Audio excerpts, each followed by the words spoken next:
तेजी से बढ़ते इंटरनेट के दौर में डेटा की सुरक्षा एक बड़ा मुद्दा है और इस मुद्दे पर दिल्ली हाईकोर्ट में याचिकाकर्ता वकील अश्वनी उपाध्याय ने अपील दाखिल की है। याचिकाकर्ता अश्वनी उपाध्याय ने याचिका में भारत में कार्यरत 3 विदेशी कंपनियों द्वारा नागरिकों के डेटा के संभावित दुरुपयोग के बारे में आशंका व्यक्त की है, जिस पर दिल्ली हाईकोर्ट ने केंद्र सरकार को निर्देश दिया है। इस मुद्दे पर भारत एक्सप्रेस के संवाददाता राकेश सिंह ने सुप्रीम कोर्ट के वकील अश्वनी उपाध्याय से खास बातचीत की। दिल्ली हाई कोर्ट में एक जनहित याचिका दाखिल की गई है, जिसमें यह मांग की गई है कि केंद्र सरकार जो ट्रेवल एजेंसी है, ट्रेवल कंपनी है, वो लोगों की निजी जानकारी लीक न करे, उनको गोपनीय रखे, यानी सेंटर उनको निर्देश दे। हमारे साथ अश्वनी उपाध्याय जी हैं, जो इस मामले में याचिकाकर्ता भी हैं और सुप्रीम कोर्ट में वकील है। हालांकि ये याचिका दिल्ली हाई कोर्ट में दाखिल की गई है। आइए बात करते हैं। सर, आपकी याचिका क्या है, क्या मांग की गई? देखिए, इस समय पर डे कम से कम 5-6 लोगों को अनवांटेड एसएमएस आते हैं, 5-6 अनवांटेड फोन आ जाते हैं।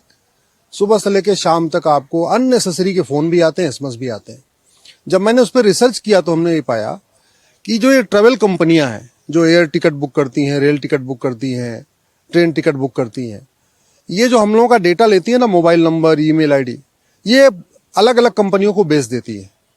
उसमें एक जो सबसे बड़ी गंभीर बात यह है कि कुछ भारत में ऐसी भी कंपनियां हैं जो जिनमें चाइना का इन्वेस्टमेंट है, जो एक तरीके से चाइनीज कंपनी है, जैसे गो इबीबो है, मेक माई ट्रिप है, स्काई स्कैनर है। ये कंपनियां पासपोर्ट भी लेती हैं, चूंकि ये अब्रॉड का भी, विदेशों का भी टिकट बुक करती हैं।